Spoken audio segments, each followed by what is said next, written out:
네. 김신여 어머님 되시는 거고, 그 다음에 한혜경 씨 본인 되시는 거죠. 네. 시간 내주셔서 너무 감사드리고요. 네. 그 첫 번째 질문인데요. 그 삼성전자 LCD 공장에서 근무하시다가 뇌종양이 걸리셔가지고, 이번에 이제 10년 만에 산재 인정을 받으셨잖아요. 네. 그간의 소회는 좀 어떠셨어요?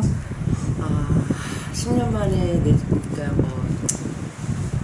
뇌종양을 산재 인정을 받았다라는 그 10년의 그 세월의 고통은 뭐 이루 말할 수 없는 거죠. 왜냐면은 삼성한테 저희가 직업병을 인정하라라는 어떤 그런 투쟁을 해오면서 또 혜경이가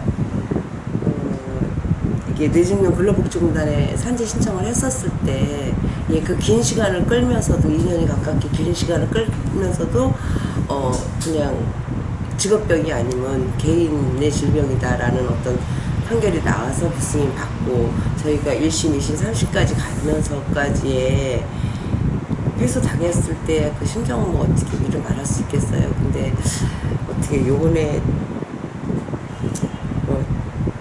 재심을 신청해서 이렇게 이겼다라는 건 너무 좀 기적 같은 일이죠. 예.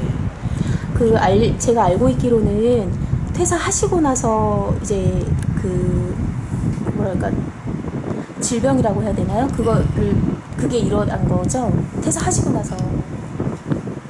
근데 이제 혜경이가 퇴사하게 된 이유는 너무 몸이 안 좋아졌기 때문에 퇴사를 근무하시면서요? 한 거거든요. 예. 우선 입사하고 3개월 돼서 생리가 들쑥날쑥하는 거예요. 3개월 때부터요? 네. 근데 그렇게 많은 엄청나게 그렇게 화학물질을 쓴다? 라는 상상을 누구도 할 수가 없었던 상황이니까 또 그리고 대한민국에 서 1등 가는 기업이다 보니까 네. 설마 했었던 거죠. 그러니까 얼마나 정말 얘네들이 학교에서 그러니까 부모님 와서 삼성, LG, 현대 이렇게 왔을 때 취업하라고 이렇게. 네. 그랬을 때 삼성을 갔다라는 거는 이 부모로서도 굉장히 자랑스럽게 생각을 했었거든요. 그랬었던 삼성에 들어가서 이게 직업병이라고 하는 거는 글쎄 의심하는 엄마들이 별로 없을 거라고 저는 생각을 해요. 예. 근데 이제 그 몸이 안 좋아져서 퇴사를 했기 때문에 그게 지금 이제 생리 때문에 생리부순이 일어나면서 산부인과를 다니면서 호르몬제 주사를 맞고 약을 계속 과다복용을 하다 보니까 과다복용이 아니라 너무 장시간에 오랜 세월을 하다 보니까 부작용이 일어나서 이제 몸이 망가지는 거였죠. 몸이 막 부은 이거를 관리를 안 하니까 그게 그냥 그대로 살이 되고 하다 보니까는 막 그냥 애가 이렇게 이렇게 둔해지고 막 이제 이런 게 그런 현상이 많이 일어났었죠. 그러니까 그 다음부터는 약을 먹어도 주사를 맞아도 생리가 아예 안 나오니까 이제 퇴사해라 이제 이렇게 됐던 거죠. 죄송한데 퇴사는 얼마 만에 퇴사를 하신 거예요? 혜경이가 95년도 그때 8, 9월 달에 입사해가지고 8월 그 정도 입사해가지고 2001년도 그때쯤 퇴사를 했으니까 얘가 그래도 약 한 6년을 다니셨어요? 6년을 채우지 못했어도 한 5년 7, 8개월 정도는 일을 한 거거든요. 그럼 그렇게 아프시면서도 그냥 계속 거기서 일을 하신 거예요? 그렇죠. 그러니까 혜경이는 입사하면서 퇴사할 때까지 한 라인에서만 일을 했거든요. 그런데 그게 생리가 없어서 이 겉면으로 피부에 뭐가 막 나고 막 이런 거지 아프거나 막 이런 거는 아니었었거든요. 네, 알겠습니다. 두 번째 질문을 드릴게요.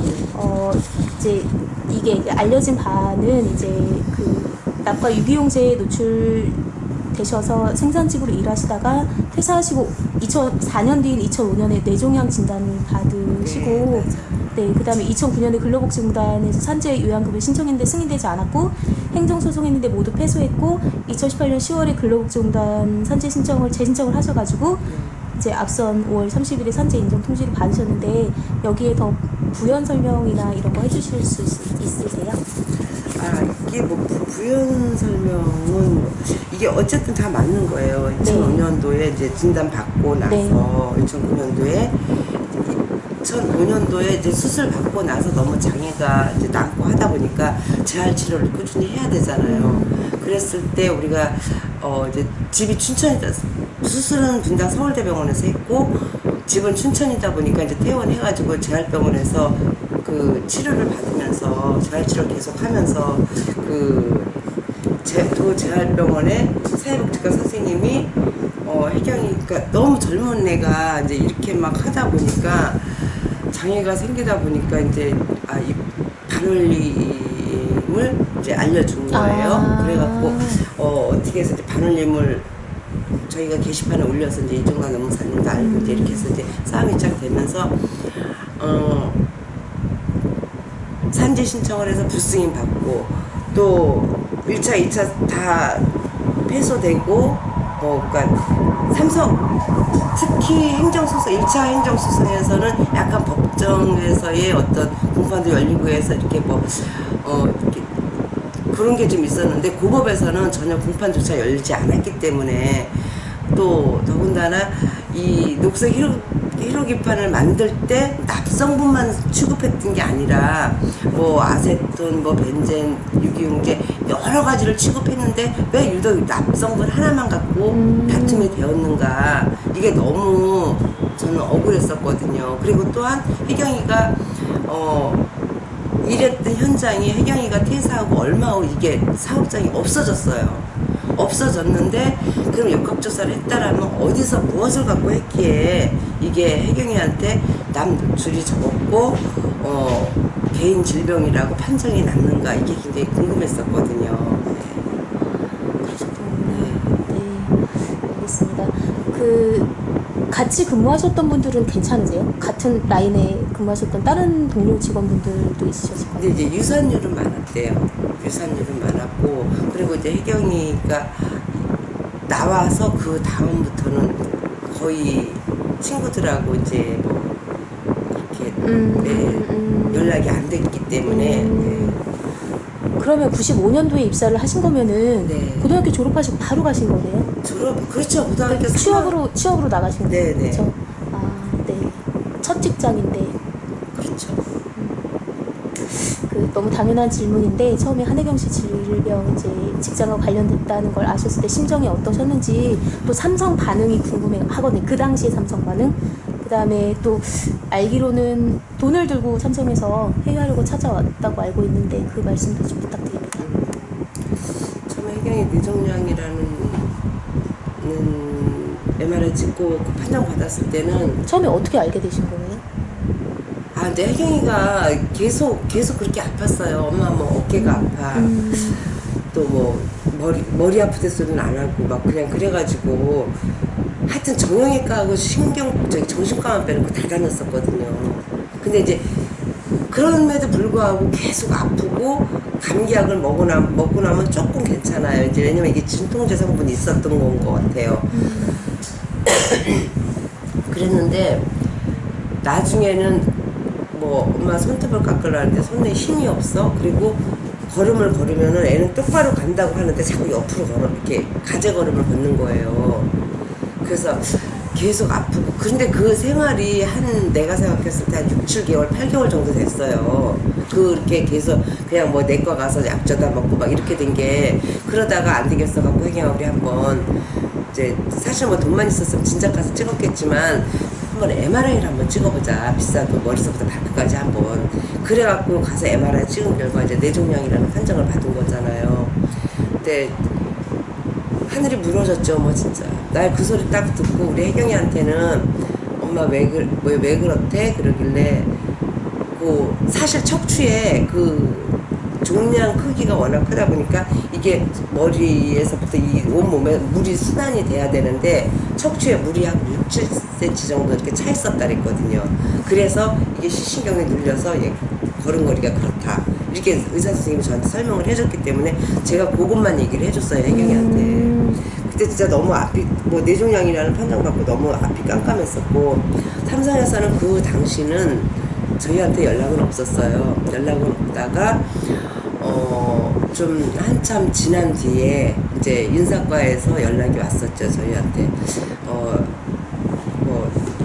혜경이 근황이 궁금해서 전화를 했다. 혜경이가 입사할 때 자기가 인사과에 있었다. 그래서 그러면 뭐 과장이라고 하길래 그럼 성함이 뭐냐니까 이름은 말을 줄 수 없다라고 얘기를 했고 한번 춘천을 찾아뵈려고 한다. 그렇게 전화가 와갖고 그러면 춘천 찾아오는 거는 뭐 좋은데 그냥 저는 개인적으로는 안 만나겠다. 공식적으로는 만나도. 왜냐면 그때 삼성에서 저희 피해자들한테 못된 짓을 굉장히 많이 했을 때거든요. 한 사람씩 막 회유해갖고서는 이걸 우리 이 반올림이라는 걸 해체시켜 버리려고 했던 의도가 굉장히 컸었거든요. 그래서 뭐 그렇게 하고 나서 이제 2014년도에 그러니까 또 하나의 약속 영화 나오고 탐욕의 제국 다큐멘터리 드라마 나오고 이러면서 권혜연 대표가 국민 사과를 한번 했어요. 이게 이제 뭐 삼성 백혈병 문제 소홀한 점 정말 죄송하다고 뭐 앞으로 뭐 충실히 임하겠다 뭐 이런 식으로 언론 플레이를 딱 해놓고 나서 이제 저희 집에 한강법률사무소라는 명함을 들고 남궁명이라는 사람이 저한테 이제 접근을 한 거죠. 그래서 삼성에서 왔냐 했더니 삼성에서 온 게 아니라 삼성에서 자기네들 법률사무소에다가 이 일을 준 거래요. 삼성과 이 백혈병 피해자들에게 중재 역할을 해서 너희들이 해결을 해갖고 잘 해결을 하라 해갖고 이제 뭐 요새 뭐 일이 없어서 그 법률사무소 그 사람 명함을 저한테 주면서 일이 없어서 이걸 그렇게 삼성에서 그렇게 했다라는 식으로 해가지고 이제 저희한테 그거를 넘겨준 거예요. 이렇게 하는 거예요. 그러면서 삼성에서 10억을 줄 테니까 돈부터를 들고 온 건 아니고 10억을 줄 테니까 일단은 반올림에서 빠지고 사이에 어느 단체하고도 손 안 잡는 조건이었죠. 조건이. 그리고 각서 같은 거 쓰라고 했어요? 아니요. 그렇게 각서 같은 거 쓰라고 안 했고 그리고 나서 그건 이제 나중에 얘기죠.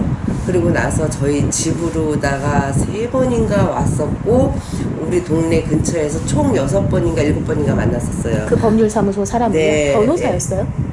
노무사? 노무사요. 노무사? 법률사무소 노무사? 네. 그런데 나는 사실 그때 너무 힘들고 또 그러니까 처음에 근로복지공단에 산재 신청해 줄 때만 해도 나는 그렇게 그러니까 산재가 빨리 되겠지. 왜냐 대한민국에서 가장 으뜸되는 기업이다 보니까 이게 노동자들을 대하는 것도 좀 어딘가 모르게 다르니까 삼성이다 보니까 다르겠지 그렇게 생각을 했었는데 근로복지공단에서 패소되고 이게 좀 제가 어떻게 좀 위협감을 느꼈어요. 왜냐면 법원에 가서도 이게 과연 빨리 이게 해결이 될 것인가? 삼성이다 보니까 오히려 이게 좀 힘든 거 아닌가. 대기업이다 보니까 저는 이제 그런 좀 위압감을 느꼈기 때문에 또 우리가 사실 뭐 이렇게 여유 있는 것도 아니고 이게 수술하면서 돈 많이 까먹고 그냥 조그만 아파트 있는 거 팔고 막 이제 이러다 보니까 10억이라는 돈은 저한테 감히 상상조차도 할 수 없는 돈이거든요. 이게 10억을 준다니까 우리 혜경이한테 제가 처음에는 이제 이렇게 혜경이한테 얘기는 했지만 받는다라는 결심까지는 그동안 얘기는 안 했었어요. 근데 내가 얘 남동생하고 나하고 우리 이거 받자 라고 이제 결심을 하고 나서 얘한테 얘기를 했더니 얘는 죽어도 안 된다. 정말 나한테 뺨을 그 4대를 맞으면서까지 안 된다고. 나 같은 사람도 나오면 안 되지 않냐. 그렇게 소리 질렀고 나서 제가 아차 싶어서 아니구나 이거 잘못된 거구나 해서 이제 그 다음에 이제 막 이제 인터넷에 올리고 이제 이렇게 해가지고 다시 이제 싸움이 시작이 됐던 거죠. 네. 그 반올림에 따르면 반올림 통해서 전자산업 직업병 산재를 신청한 142명 중인데 노동자 중에서 37명이 산재를 인정받지 못했고 47명이 현재 심사소송 진행 중이라고 알고 있는데 그분들에게 전하시고 싶은 말씀이 있으시다면요? 저는 그래요. 이게 혜경이 하나로 가지고 싸웠다라면 감히 상상도 안 되고 할 수도 없는 일이겠죠. 근데 삼성, 그러니까 꼭 삼성뿐 아니라 특히 우리가 이제 삼성 상대로 싸웠으니까 대기업에서 어떤 피해를 당했을 때 일하다가 뭐 병이 들거나 손가락이 부러졌거나 다치거나 했을 때 내 권리를 찾지 못한다라면은 평생 노동자들은 노예처럼 살다라고 생각을 해요. 정말. 그런데 우리 혜경이 같은 경우는 그래도 내가 해고를 당하려고 했을 때도 지 권리를 주장을 했었고, 또 혜경이 혼자가 아닌 시민단체, 특히 우리 반올림의, 우리 혜경이가 하는 얘기에 반올림의 중심은 안 될지언정 끝까지 싸우겠다라고 이야기를 항상 하거든요. 근데 혜경이가, 물론 반올림이 있기요, 혜경이도 있었겠지만은 끝까지 포기하지 않고 목소리를 내준다라면은 혼자가 아닌 여러 사람이 다들 함께 목소리가 같이 외쳐질 거라고 저는 믿거든요. 그래서 포기하지 않고 끝까지 목소리를 내준다라면 충분히 혜경이 같은 어떤 그런 성과를 거두지 않을까라는 저는 생각을 합니다. 네, 그분들한테도 포기하지 말고 끝까지 싸워주길 바래요. 네. 그 질문지 드렸다시피 네. 뭐 아주 많은 그런 협약 뭐 그다음에 이런 것들이 있어서 이제 그 현장에서 지켜져야지 산업재해가 일어나지 않는데 사실상 안 지켜지는 것도 좀 있잖아요. 관련 견해는 어떠세요? 이게 좀 있는 게 아니죠.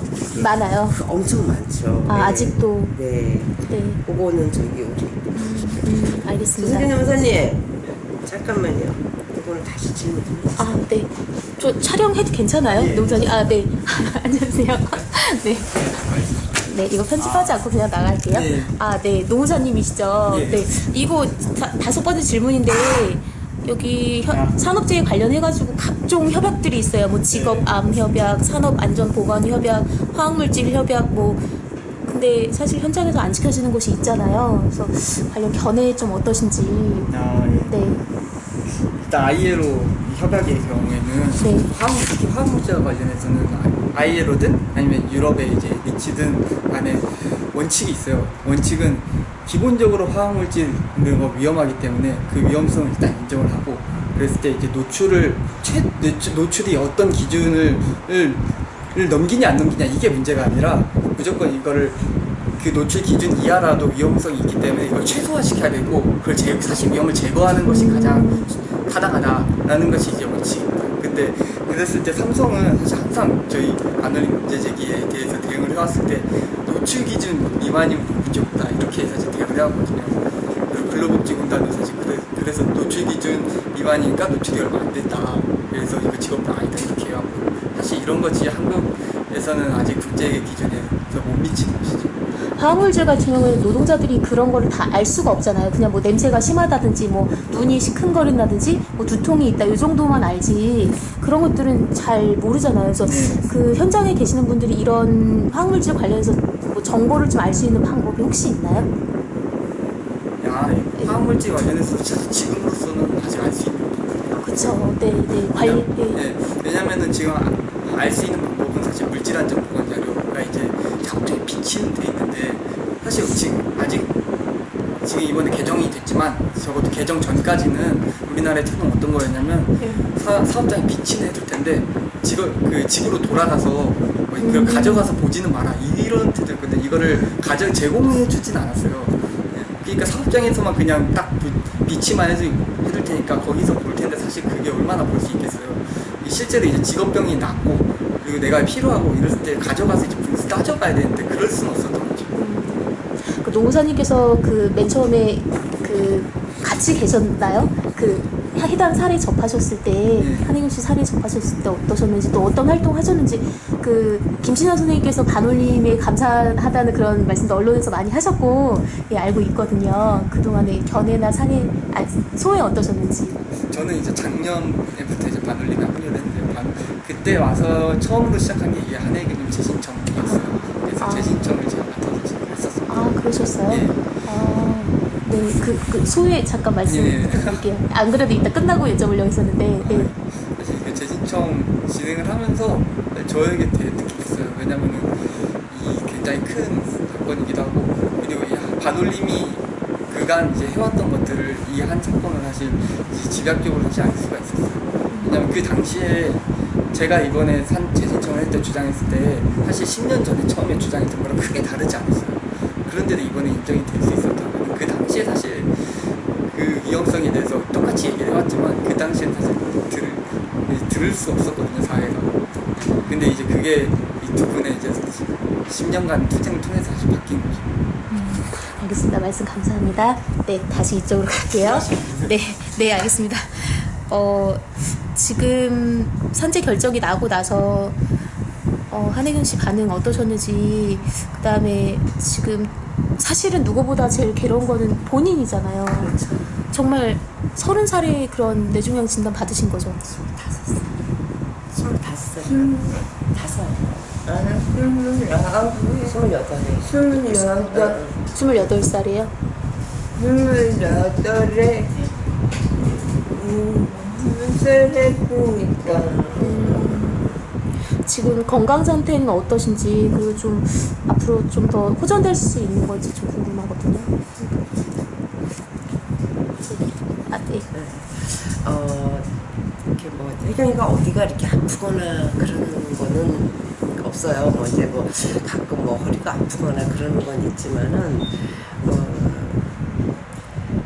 이렇게 그러니까 혜경이 그러니까 움직임이 불편한 거죠. 혼자 뭐 밥을 먹거나 혼자 뭐 이렇게 뭐 씻거나 할 수 없다라는 거, 손을 빌려야 된다라는 거가 불편하고 걷지 못하는 거. 그리고 사실 앞으로 좋아진다라는 거는 뭐 기적이 일어나지 않는 한 뭐 저는 그렇게 기대할 수는 없는 거고, 그 단지 지금 매일매일 잘 치료를 받고 운동을 하는 거는 더 이상 근육이 좀 붙지 말라라는 또 그런 취지에서 하고 있는 거죠. 네, 알겠습니다. 그 아프시기 전에는 어떠셨어요? 혜경이 굉장히 밝고 네, 밝으셨을 것 같아요. 밝고 네. 명랑하고 좀 그랬던 아이였죠. 네. 들어가서 나왔는데 지금 못 나왔다. 사회적으로 못 나간다. 밖에 네. 넘어가시고. 네. 그 10년이잖아요. 10년 네.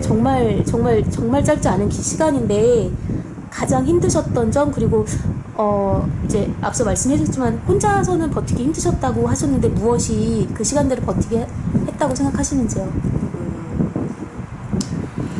10년 동안 삼성하고 싸우면서 힘들었던 점은 정말 뭐 이루 말할 수 없죠. 예. 저희 피해자들이 이렇게 앞장서서 싸운 피해자들이 8명이 있었어요. 근데 이제 삼성하고 교섭하는 과정에서 삼성이 피해자가 갈라치기를 하면서 피해자들은 이렇게 서로 공감은 참 빨리 하고 서로 친해지고 했었는데, 그 한 식구 같은 사람들이 우리가 저 거리에서 거리잠도 자고 같이 울고 웃고 껴안고 했던 사람들이 어느 날 갑자기 서로가 이제 등을 돌리게 됐던 거잖아요. 저희가 그런 일이 있었거든요. 그랬을 때도 좀 많이 가장 힘들었었고, 그거보다 더 힘들었을 때는 이게 작년 벌써 2년이 지났죠. 촛불 혁명 때 이재용 재벌도 궁금합니다. 이재용 구속하라고 했을 때 우리가 이재용 재판회를 참석을 했었어요.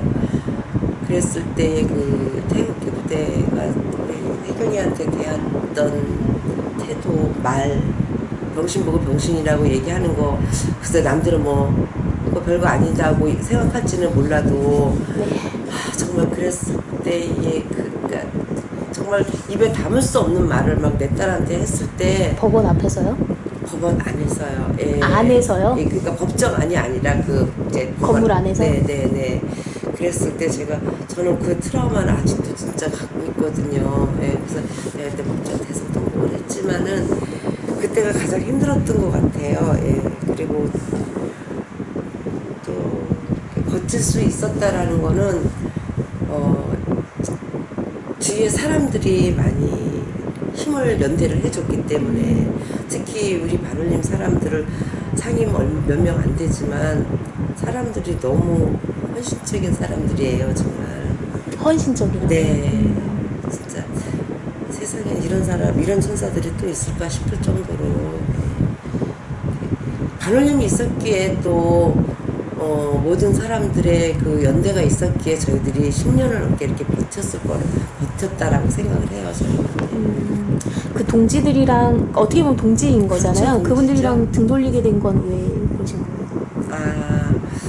저희가 삼성하고 이제 그 앞서 8명이 싸우면서 교섭을 하면서 이제 어떤 이제 대화로 풀어보자라는 어떤 의지를 다 가지고 이제 교섭을 했었어요. 근데 이제 삼성에서 그 8명 우선 보상이라는 조건을 달았어요. 네네. 근데 우선 8명 우선 보상을 만약에 하게 되면 삼성에서는 삼성 백혈병 문제 다 해결됐다라고 언론에 다 깔고 이게 덮을 거는 너무 불을 보듯 뻔했던 거거든요. 그래서 당시에. 저희는 그건 안 된다라고 이제 계속 싸우다가 나중에는 이제 그러면 산재 신청한 사람들까지 토대로 하자. 그때 당시에 산재 신청하고 저희 8명까지 합해서 43명인가 42명인가 분이 안 됐었거든요. 그럼 그렇게 하자라고 막 했을 때 삼성에서 우선 보상 이야기를 들고 이제 6명에서 이제 빠져버린 거죠. 우선 보상 받겠다라는 어떤 심리를 가지고. 그분들이 이제 네. 그러니까 그 사람들이 우리가 같이 정말 한 대짬을 자면 한 대짬을 같이 잡고, 거리에서 정말 같이 얼싸안고 울고 웃고 그 많은 비를 맞고 그런 고통을 같이 겪었던 사람들이 어느 날 갑자기 이렇게 되고 나니까 좀 많이 그랬었죠. 아직도 국내 세계 되게 화학물질, 위험한 물질 노출된 채 이제 생계 때문에 어쩔 수 없이 일하시는 분들 있잖아요. 약 먹어 가면서 일하고 이런 분들 계시잖아요. 그런 관리 감독하시는 분들, 업체 관계자분들, 또 그곳에서 일하시는 분들께 전하실 말씀이 혹시 있으시다면. 그거는 아마 우리 혜경이가 하고 싶을 것 같아요. 아, 네. 혜경이는 맨날 내 몸 내가 관리하라는 식으로. 맞아요. 자기 몸 자기가 관리하는 게 진짜 이 사람 돕고 저 사람 돕고 하는 거예요. 그러니까 자기 몸 자기가 관리해야 돼요. 혜경이 말인즉슨 삼성에서 입사했을 때 최소한도 너희들이 쓰는 물질이 너희 몸에 어떤 해를 끼칠 수 있다 라고 이야기를 했었으면 내 몸을 내가 더 관리했을 것 같다는 생각이 드는 거죠. 그리고 또 어느 회사에든 그 혜경이 같은 경우는 특수검진까지 받으면서 일을 했었던 딸이에요. 그런데 건강검진을 하고도 개인한테 통보를 하는 게 없는 거예요. 결과를요? 네, 결과가 뭐 이렇다 저렇다 그런 게 아예 없었어요. 그러니까 어떤 세계에서 어떤 환경 속에서 어떠한 일을 어떻게 하고 있는 사람이든 누구한테든 혜경이는 그 노동자한테 얘기하기를 내 몸은 내가 관리해라. 너무 회사 믿지 말아라. 내 사비례를 들여서라도 1년에 한 번씩 최소한 내 몸의 건강을 체크 한번 하면서 일을 했으면 좋겠다라는 이야기를 꼭 해요, 혜경이는. 아. 네. 그러시구나. 네. 아프시기 전에 혹시 혜경 씨 꿈이나 목표 이런 거 있었을까요? 뭐 하시고 싶으셨었는지. 지금은 조금 활동이 힘드신 상태이신 거잖아요. 그렇죠. 예전에요. 돈이나 조금 벌어서 나와서 그냥 집에 내려와서 돈 벌 만큼 벌어서 제가 처음 나온 게요. 동생은 대학교 보내고 저는 그냥 상고 가고 동생은 그렇게 하려고 했거든요. 그러니까 혜경이는 말을 못해. 동생 대학교 보내려고 했다는 거예요. 아, 예. 그러니까 혜경이가 고등학교 진학할 때 인문계 갈래, 상고 갈래 했을 때 그 진로를 잡을 때 이제 사실 애들 아빠가 없었거든요. 그러니까 이제 동생은 어차피 남자니까 대학 졸업장이 있어야 그나마 취업을 할 것이고 지는 상고 나와도 결혼만 잘하면 되지 않겠는가 이제 저한테 그렇게 이야기를 했었어요. 이제 남동생 대학 등록금도 제가 대주고 이랬거든요. 돈 벌어서요? 네, 그러니까 이제 남동생 대학 보내고 이제 좀 벌고 엄마랑 조그만 그냥 장사나 하면서 시집 가서 진짜 현모양처럼 살고 싶었대요. 예. 그러시구나. 네. 평범하죠. 평범하게 살고 싶었던 인생이 이렇게 된 거죠. 혹시 첫 월급 타셨을 때 첫 월급 타면 뭐 옛날에 저희 그런 거 있었잖아요. 부모님 빨간 내복 사드리고 막 그랬는데 부모님께 뭐 어머니께 뭐 아유, 우리 일경이는 첫월급 타갖고는 엄마한테 다 줬었어요. 전액 다 줬어요? 그럼요, 다 보냈고. 그럼 안 돼요. 아니, 그러면 너는 뭘 쓰냐, 그러니까는 그래서 안 돼요. 그러면 진짜 안 돼요. 지는 뭐 또 쓸 수 있는 방법이 있다고. 근데 이제 삼성에서는 그때만 해도 얘네들한테 이렇게 주식을 사게끔 해줬던 것 같아요. 아. 그치? 주식이 배당이 배당이. 됐어요. 아. 그리고 우리는 말고도 인센티브 나오는 거. 보너스 있고 인센티브도 있고 그 나오는 게 가만히 있으니까 집에 월급을 붙이고 나머지로 살아도 돼요. 그래서 혜경이가 입사한 지 한 2년 조금 넘어서 얘가 버는 거 제가 버는 거에 아파트 샀었어요. 우리. 2년 만에요? 아니, 그러니까 나도 장사하고 했었으니까 같이 해가지고요. 참 대단하시네요. 앞으로 계획이 있으신지 또 더 이외에 전하시고 싶으신 말씀 부탁드립니다. 글쎄요, 저는 뭐 앞으로 계획이라면 정말 이렇게 실습 나가서 노동자들이 어이없는 죽음을 당하고 이러는 어떤 정말 다시는 이런 일은 없어야 되겠다라는 어떤 그런 취지에서 저희가 삼성 백혈병 문제가 끝났다고 해서 이렇게 다 모든 게 끝난 건 아니거든요. 또다시 다시는이라는 이름을 걸고 저희들이 지금 산재 피해자들이 모여서 이렇게 하는 게 있어요. 그게 어쨌든 실습을 나가서 피해를 당하는 학생들이 너무 어이없이 너무 많아요. 내가 왜 이거 실습을 나가서 이걸 당해야 되는지도 모르고 용기이나 제주도의 그 생수공장의 이민호군이나 기계에 깔려 죽고 다 예측할 수 죽는다라는 예측은 다 그 공장 내에서는 해요. 왜냐 그만큼 위험하니까. 하지만 오히려 아무것도 모르는 장본인들은 너무도 어이없이 희생을 당하는 거잖아요.